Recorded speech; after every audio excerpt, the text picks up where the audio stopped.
And executives in the sector, they wallow in obscurity for years on end, and nobody really cares about them. How does it feel to suddenly have everybody want to speak to you?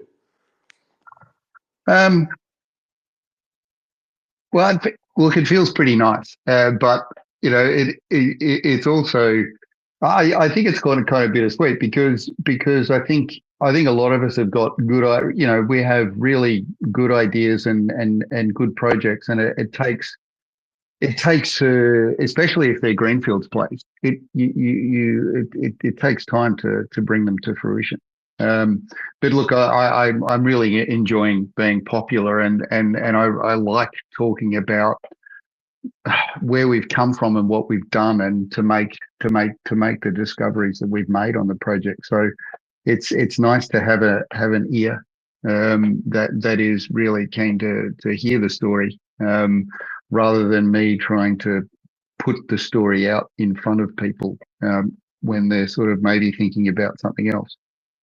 It's nice to have people's attention. It really is. Yeah, I mean, it's priceless. You can't buy the sort of attention, that Awale has, right now. You yourself said, I've seen a lot of gold intercepts. I heard you say this last week, and I got to say that hole 83 at Charger is probably the best one that you've ever seen. And, I don't know if it's the best one I've ever seen, but it's definitely up there. Did you ever dream that that you drill a hole 32 meters of 45 grams per ton gold? Yeah, no, look, no, I never, yeah. Well, I guess as a geologist, you always dreamed about like having a beautiful, like drilling a beautiful drill hole like that. But yeah, no, but I never, yeah, I never thought, yeah, I never thought that it would come along. But it's really very cool that it has actually come along. So yeah, I mean, yeah, it's wonderful. It really is. Okay, so before we delve into Charger and BBM and all the different targets you have, can you give us a sort of fast forward version of how this project came together and how you came to be involved, with the company? Yeah, sure. I mean, I was initially asked by Mariana Resources, who had a play in Turkey, to help them put together some projects in West Africa, and particularly in Cote d'Ivoire. And so as a consultant, I helped them in some project selection. And one of those projects was the Odienné Project, and there are a couple of others in there as well. And not far, subsequent to that, Mariana got taken over by Sandstorm, and the company, and Awale was relisted out of that. And I was asked to be the technical lead for Awalé Resources, and so that was in sort of 2017, and yeah, so and then in I mean, Awalé went through some difficult times, and in last year, earlier last year, I was lucky enough to be introduced to Stephen Stewart by two guys who were Awalé shareholders, Devram and Vukasin, and had conversations with him, and we there was another board member at the time as well, Eric Roth, and we had conversations with Stephen, and Stephen's OreCap group was very interested in the project. Charles Baudry could see what I guess the vision of the district scale of the area, and yeah, Stephen came in, and the incumbent CEO stepped down, and I stepped into the role, and we did a financing in May last year, and we've put the over the last sort of 9 months, we've put the company back on good footing from where it was at that point in time, and to be honest, I was holding on for dear life because I love the project so much. It was pretty tough at the time, And it really was the 11th hour that I actually had those conversations and sort of changed things around. And gee, I'm glad I'm glad I held on now, because now we've really shown the value of the district and the project. So, what year did your involvement start? Yeah, so just pre-listing, which was 2016, 2017. 2016, 2017. And so how did the property package get put, how was it assembled at first, I guess? And then how did, Newmont get involved? And why did they choose the claim blocks that they chose to be involved with and not the other ones? Right. So I've organically grown the other blocks, I suppose, through applications and one option agreement. And so at the time, the Odienné East permit was the only permit that was granted, and was where we'd started doing the work, and was where we got initial high grade intercepts at the Empire prospect. And so it was those initial high grade intercepts that got Newmont interested, along with the structural setting. And so that discussion about the structural setting and what we thought the larger picture was, beyond just the high grade intercepts that we got at Empire. I mean, the high grade intercepts at an early stage on a project are always a bit of an indicator. And if that broader setting is inviting to a major company, I think that gets them interested as well. But in a nutshell, that was the only granted permit. So we did, and then I've grown, I've pegged other properties around the project post that deal being signed with Newmont. In Ivory Coast, what's the staking process like? Is it similar to Canada or is it different? I've never actually worked in Canada, so I'm not 100% au fait with the process in Canada. I am with other African countries in Australia, but yeah, no. Look, effectively, you have to have proof as a company that you can actually undertake the work, and you've got the technical expertise to undertake it. And then you have to have a local entity, a local company to make that application. So you have to have formed a local entity. And then if the ground is open and you've satisfied those pre-requirements, you can put in your application for anything up to 400 square kilometres in an exploration permit. And you pay a small fee. I think it's about $1,000 US. You pay a fee to have that application placed in the cadastre, and it moves on from there. And is there a certain amount of work that you have to do every year to maintain the permit? Once the permit's granted, yes. Okay. So when Once it's the in the permit's granted, application process, it's just pending, and you can't do any yeah, work until it's been approved. yeah. So look, in certain cases, like so for in certain cases, you can do some small amounts of work pre-approval if you have a relationship with the various local stakeholders. They might be you might be able to go in and do early stage stream sediment sampling and very non-intrusive kind of work. But to do the real activity, you do need a granted permit. Okay, got it. And that's the risk you take. Like if it's not a granted permit and something you didn't do to go right as a company or whatever, you may lose that application. But but yeah, you can do things beforehand, but you need to be make sure that you've done it properly. But yeah. Okay. But yeah. So fast forward to the latest program and the results at BBM and Charger.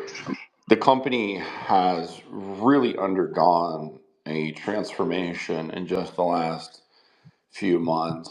Mm, And the results have taken it to a whole new level, and obviously, we discussed suddenly everybody wants to talk to you. There's so many eyeballs on the company. And another phase of drilling is about to get underway shortly. And, you can tell us about that. What's next?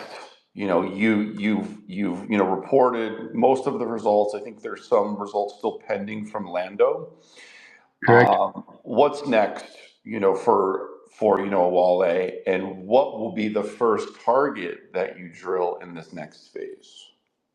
All right. So you mentioned like we do have a $3.5 million budget already in place from Newmont, which will be spent dominantly on drilling, as well as some geophysics, targeted geophysics, which I mean we will commence drilling at Charger, and then not long after BBM as well. So we have two diamond rigs on site. We'll get one going first, and when the guys and the drill crew are sort of back in the groove of drilling, having the rigs turning, we'll start drilling at BBM concurrently. So we'll have two rigs going in like by the end of April, or even by the middle of April, we'll have two rigs going. And then, through that 3.5 million, we've got 25,000 meters of drilling planned for the year at this stage. So yeah, that's the sort of project focus. From a corporate side, I mean, we need to, like I said, we have a lot of interest, and we will, I still have a full card for meetings and people to talk to over the ensuing week and into next week. So as a company, we will, see where we stand at the end of all that, and decide where we're going to move forward from a corporate perspective then. But we've had some warrants come in last week, and so we're financially, the company is sitting well for the time being. Yeah. Okay, so one rig starts at Charger, and then the second one, does that go to Charger 2, or does that go to another target? BBM. It The goes to second BBM. the second one will go to BBM. Yeah. Okay, so the first rig starts at Charger in a couple of weeks.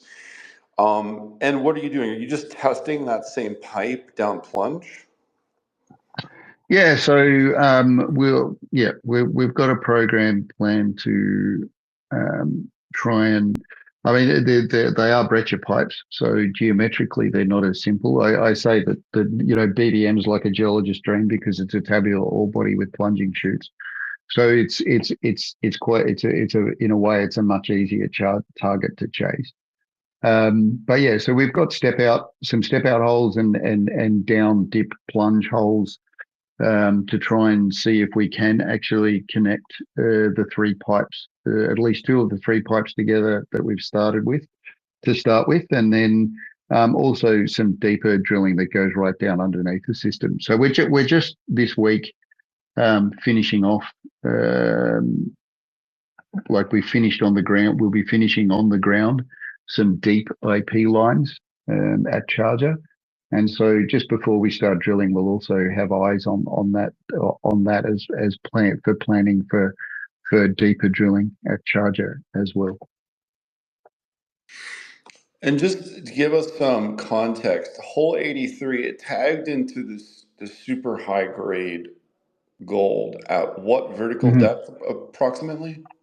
Oh, it's about 120 meters vertical, 110, 120 meters vertical. So it's Okay. not very deep at this stage. It's that's particularly at grades like that. It's very shallow. Oh, Yeah. it's incredible. Yeah.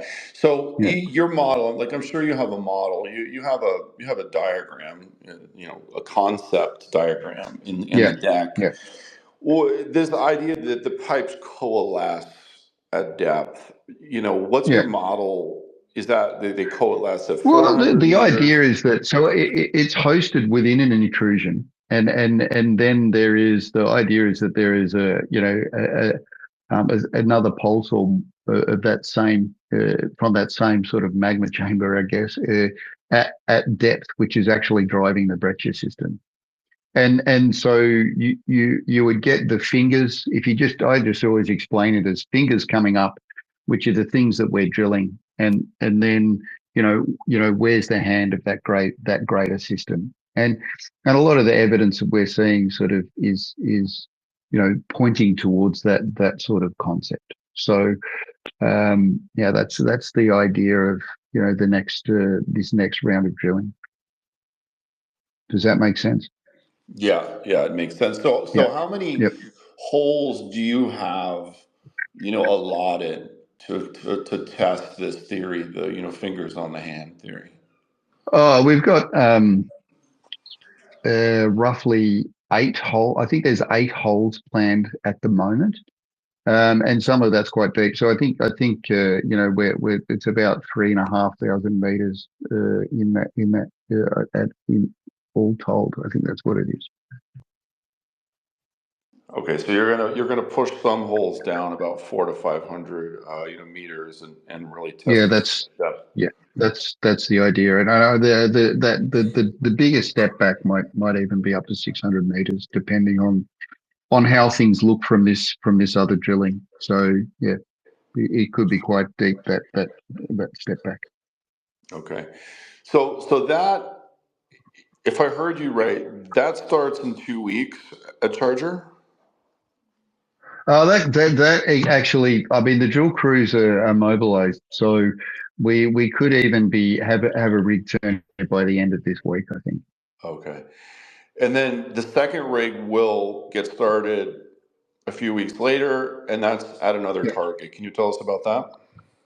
So BBM.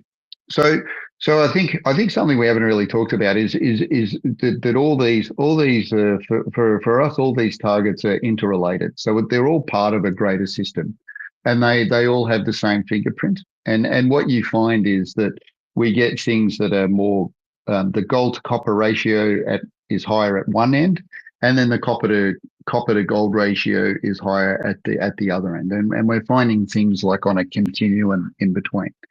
And but BBM is structurally hosted. It's on a shear zone, which is a contact between intrusive intrusive rocks to the south, and these deep water basin sediments on the northeastern side. The shear zone follows along that contact, and so like I said, that does form sort of something that is tabular looking along that shear zone, and there is a chute on that shear zone that plunges towards the northwest along the strike that we think we've got a fairly good handle on already. So drilling at that target will test that down plunge as well as a long strike, and then some of the outer drilling looks like it could be over plunge of other chutes. So we'll be testing for that as well. So in that initial sort of 2 kilometer discovery zone, what I call it framework drilling, and we'll be trying to framework that out to say, we've got a line at, maybe the first 2 million ounces to be resource drilling at. And so that's the aim of that sort of targeted drilling. And then it sits on an 8 kilometer long anomaly. So that structure continues along. You can see it in the magnetics, and we can see it in our geochemistry. And so there are other pods or other targets along that 8 kilometer strike. It's like 8 kilometers at plus 20 to 25 ppb gold. But there are higher grade pods all the way along. So we will also start to target those other pods with air core drilling, depending on availability before wet season or just post wet season. We'll start getting started on those as well. But it's a really exciting target. And I kind of, like I said, tabular ore bodies are a bit of a geologist dream because, they're easier to work around the structural detail to keep targeting your drilling as you move on. I'll send the listeners to your presentation. Slide 8, I think, has got to be my favorite one. I mean, you have a very good presentation overall, but slide 8 really kind of paints the picture at BBM in this fertile structure that you've highlighted with the white dotted line and the two big gold copper stars at either end. So Yeah, that's a very large strike extent there at BBM. I mean, is that yeah, like it is. 10,000 meters? Yeah, that's right. So it's between BBM and Lando, it's roughly 10 kilometers. And Lando's a massive footprint. Like it's a 4 kilometer by 1.5 kilometer geochem footprint. It's really interesting.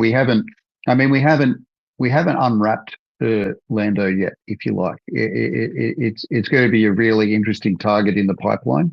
But it hasn't at the moment. It hasn't given up what how it works yet, if you like, and we just have to keep working at it. And I guess that's what we did at Charger as well. We didn't give up because things looked so interesting to us, and we were getting up to 100 gram meter intercepts. I think 32 meters at 3 grams per ton was the best intercept before the one we announced last Monday. But so they were really nice intercepts, and it really warranted us trying to unpick what that target really was, and we see Lando the same way. One of the simple techniques that I use to evaluate a project is the trend of the results, and it's simple. It's extremely simple, but it can be effective at times. And at BBM, you had 44 meters of 1.71 grams per ton gold equivalent, hole Mm-hmm. 59. That was, I guess, 2023. And then this latest program, you reported a number of holes that were better Yeah, than that's right. than that one, including 75 meters of 2.4 grams per ton gold equivalent. The knife cuts both ways here, because when you report good results, you definitely get praise, you get attention, your share price tends to go up, but now also the bar is that much higher. Are you Mm-hmm. concerned at all that this latest set of results at BBM and Charger may have set the bar too high for you to jump over in the future? No, look, I mean the drill hole at BBM was truly spectacular. Um, the nice part about it was that it wasn't just one small nugget in the middle. So we didn't get 25 meters at a gram with 1 meter at two kilograms that carried it. It is this consistently disseminated free gold mineralization throughout that interval, which gives you a little bit more confidence about maybe you can get some, the chances of getting some repeatability in follow up drilling. It is a particularly spectacular hit though. Like it is in the top 10. I think it's in the top 10 kind of gold hits in Africa for quite a long time. So um, but I think we can get more very high grade results out of Charger. I mean, it might not necessarily be as high grade as that, but still high grade in the scheme of things, right? So I'm not saying we can drill 25 meters at that grade again, but I think we can still get some really nice hits out of Charger, and that's why we want to keep chasing it. And when it comes to BBM, like I said, it's this beautiful tabular ore body plunging chute. When you find these plunging chutes, they tend to keep going. And the cool thing is that we just started to pick up on a few specks of gold in some of the deeper holes. Not much, just a little couple of specks where we were getting, 5 to 10 gram per ton hits. And so we know that the system has got a visible gold element to it at Charger and Empire. And so in the back of my mind, it's like, well, why not at BBM as well? But maybe that's just a little bit deeper. So I think we can definitely keep carrying the grades that we're carrying, and remembering that we've only drilled it on, we're on a 150 meter space section. So, you know, quite often when you start coming in and drilling these more, that you actually get kicks in, you know, you find even higher grade in, you know, the core zones of the shoots. Currently that shoot's sort of 45 meters, right? And so, you know, we've got, you know, plenty of room to make it better, but I don't think we can make it worse. Okay, I've got a couple more. I've got more than a couple more, but we'll cut it short at some point.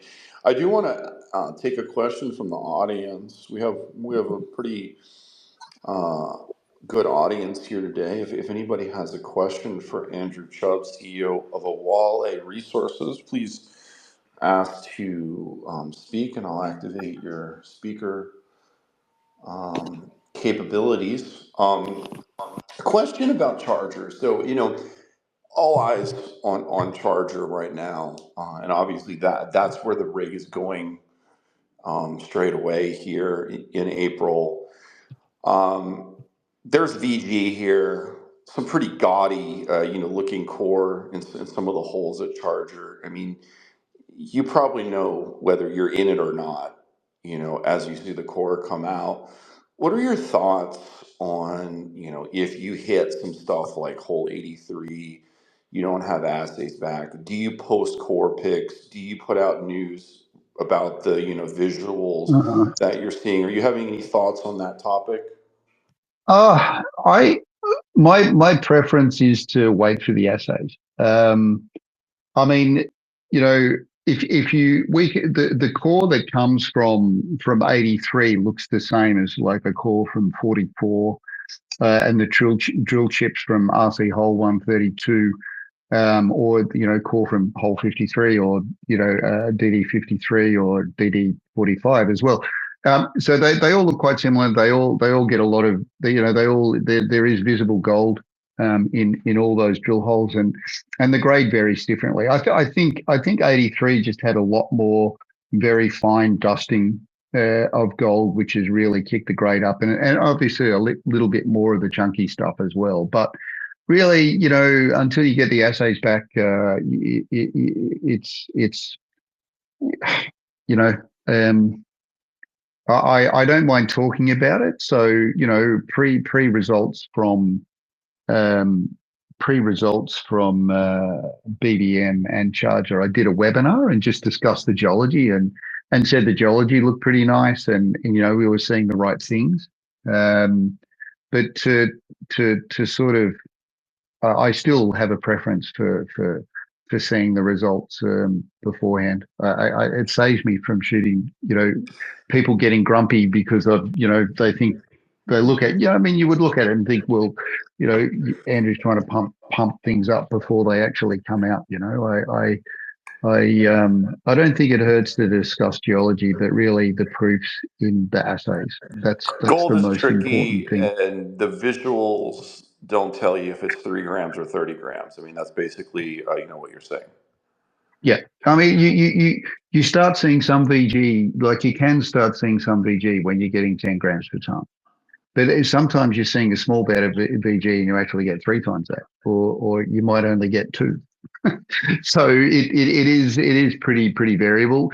The thing is that also we know now that we're getting this really fine dusting of gold places as well from this hole, that, you know, we screen fire assayed all those before we put anything to market as well, just to make sure that, you know, we did our QC and made sure that things were right, that we weren't just getting nuggets in small assay size, you know, 30 or 50 gram fire assays. We did screen fire all of them to make sure that, you know, we were getting the right results too. I think gold can be a bit tricky from that perspective too, because of nugget effects and sample size. And I'm not going to talk about those things too much, but they are important factors in when you're assaying for gold to make sure that you're doing it the right way.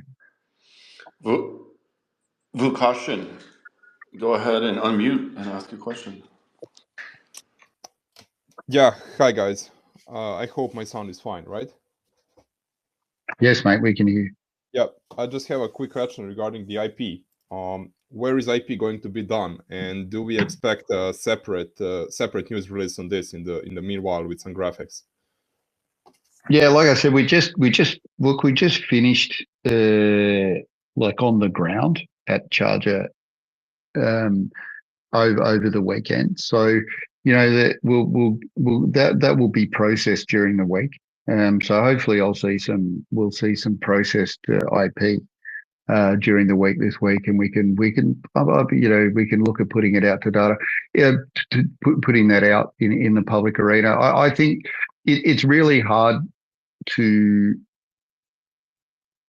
for me, it's hard to put IP in a news release because people probably don't understand it. So I would put it out with a webinar so people can have, if they want to listen to me, they can have a listen to me talk about what we're seeing and how we think that ties in with our planned drilling.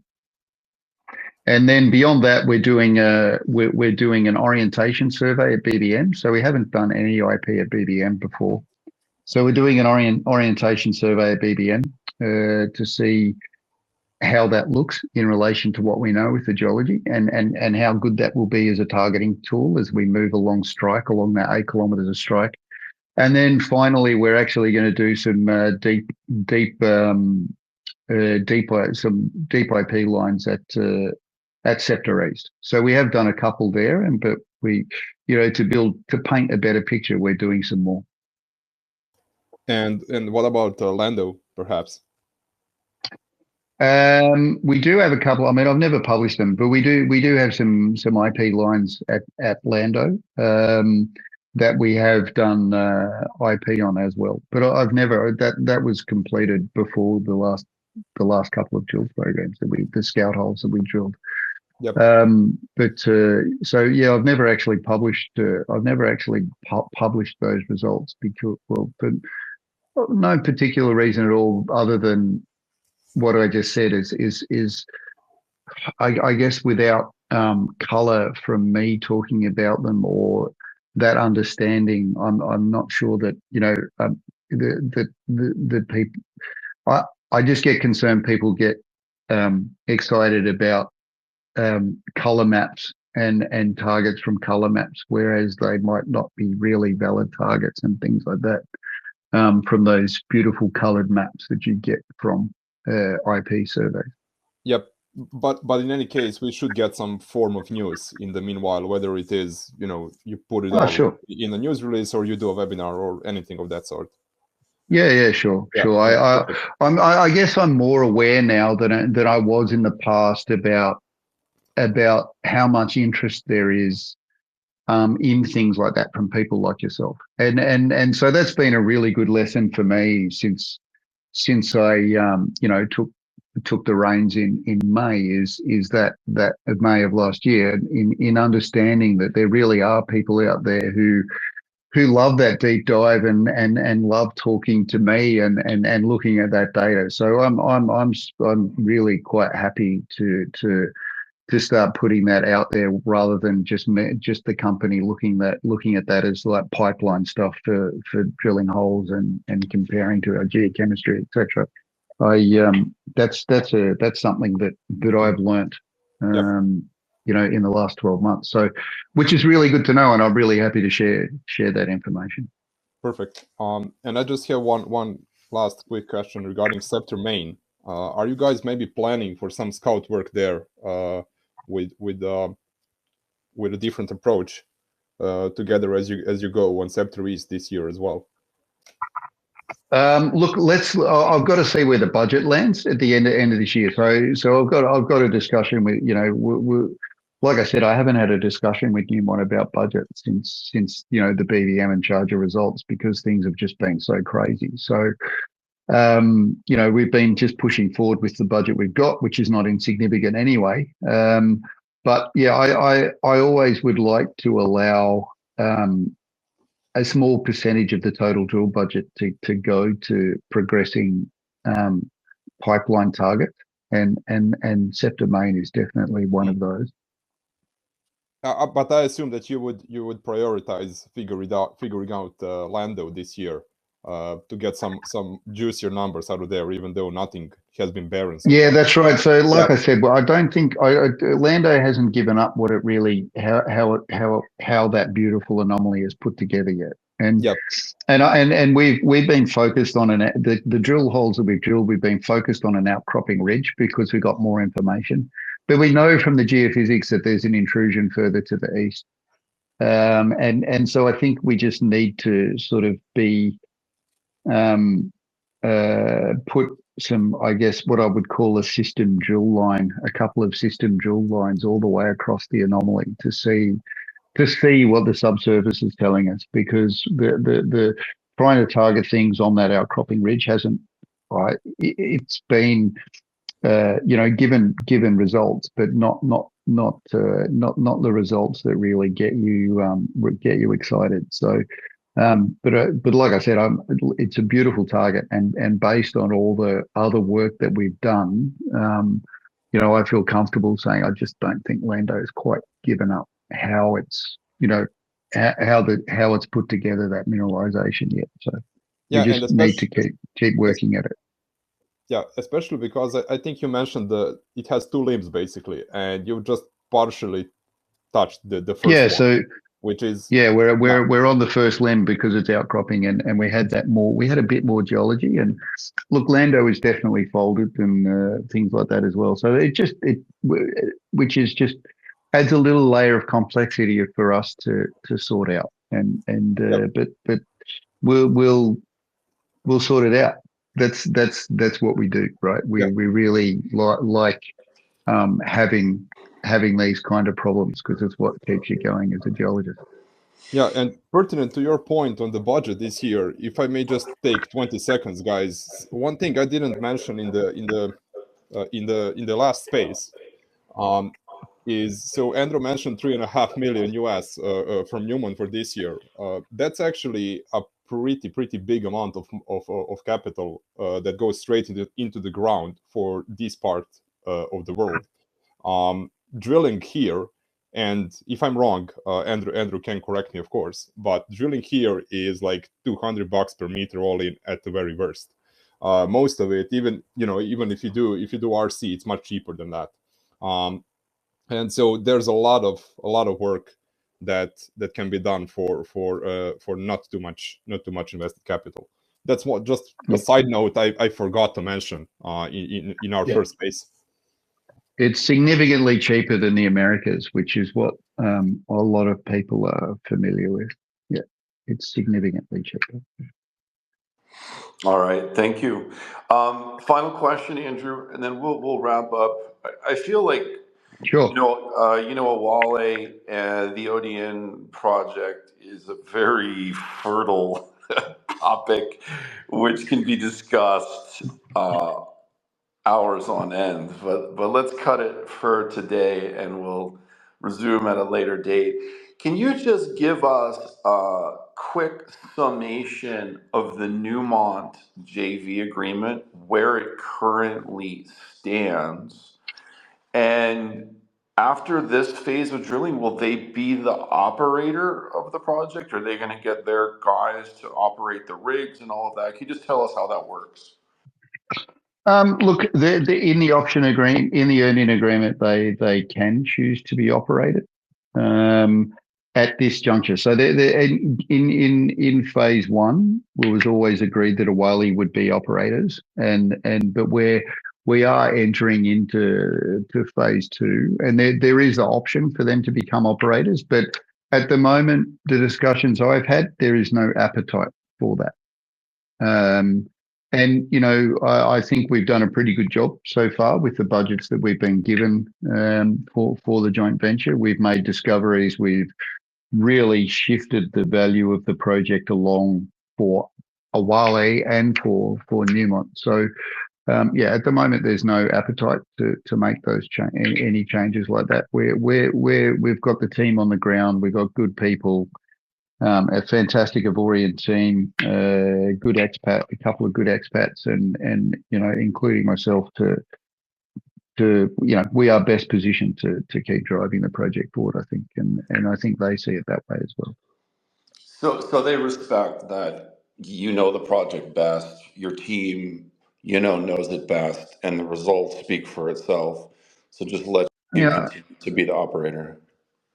yeah, that's it. Yeah, I mean they do have the option, but the discussions really are that they would like us to keep operating, which suits Okay. me fine. I'm So very happy so with that. so they're funding this next phase of drilling that's starting next week, Yep. and at that point, they will hold 51% of the project. Is that correct? Yeah, when they go from the phase one into phase two, they'll be at 51. That's Okay. correct. And then to earn up to the 65%, what do they need to do?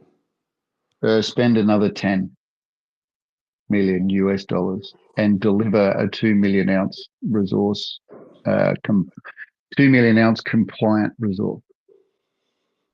Okay, 2 million ounce in resource. Okay, so yeah, that's not a small hurdle. And is there any time frame to the spending, to the resource? Like what kind of time frame are we talking about?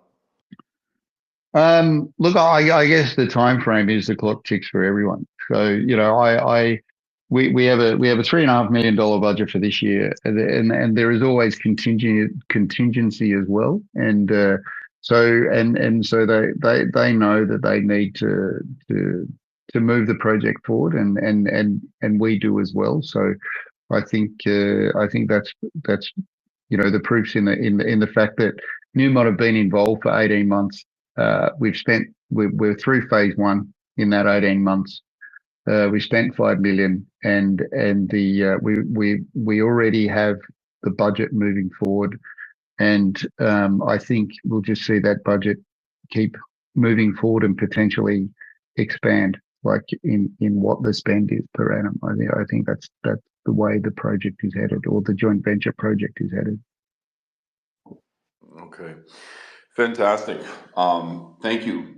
I appreciate this conversation and your debut on Spaces, Andrew. I wish you all the best in this next phase of drilling, and I look forward to do it again in the future. Yeah, Cheers. look, I enjoyed the conversation. Thanks to you guys for the time as well. Yep. Thanks everybody for tuning in. Awalé Resources, ARIC on the venture. I'm a shareholder, and I look forward to doing more of these spaces in the future and some more results from Charger and BBM. Thanks, guys. Have a great day. Thank you.